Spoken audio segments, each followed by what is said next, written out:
Mateus capítulo 9. Jesus cura um paralítico. Entrando Jesus no barco, atravessou o mar e foi para a sua cidade. Alguns homens trouxeram-lhe um paralítico deitado em sua maca. Vendo a fé que eles tinham, Jesus disse ao paralítico: "Tenha bom ânimo, filho, os seus pecados estão perdoados."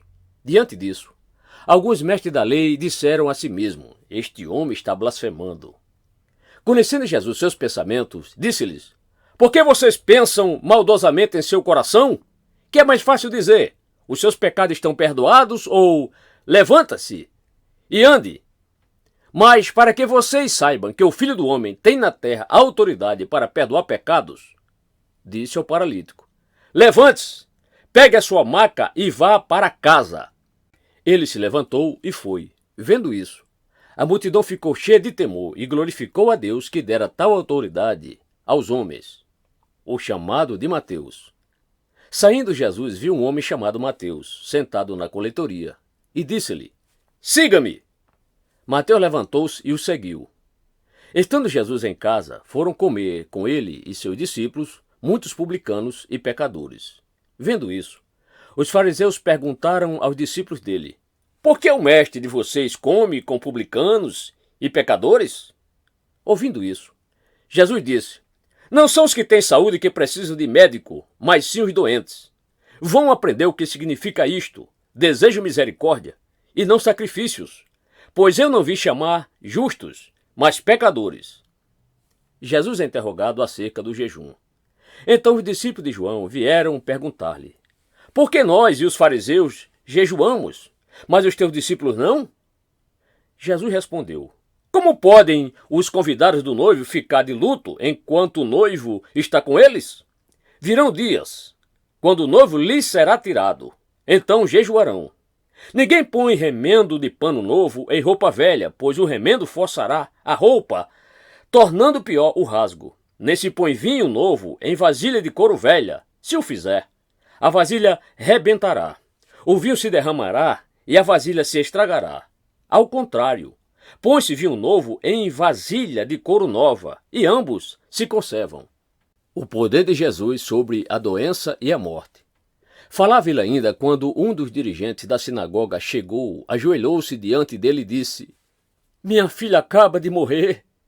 Vem e impõe a tua mão sobre ela, e ela viverá." Jesus levantou-se e foi com ele, e também os seus discípulos.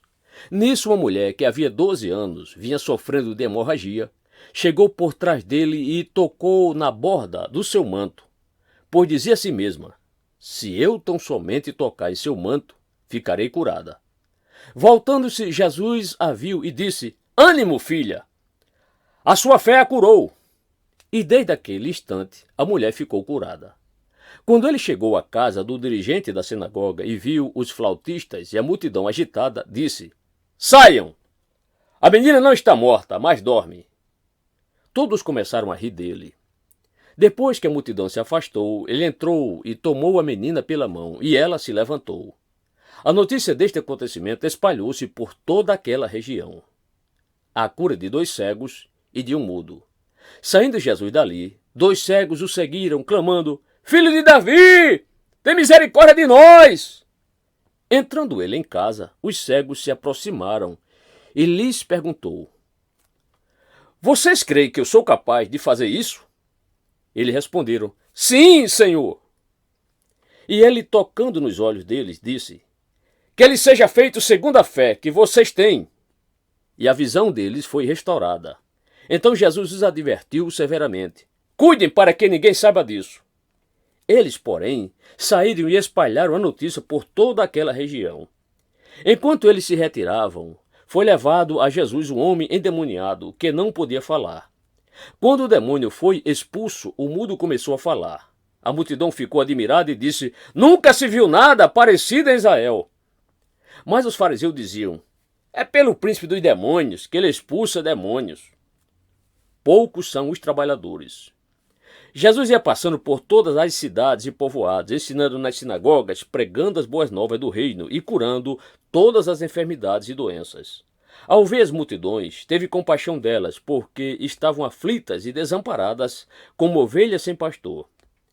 Então disse aos seus discípulos: A colheita é grande, mas os trabalhadores são poucos. Peçam, pois, ao Senhor da colheita que envie trabalhadores para a sua colheita.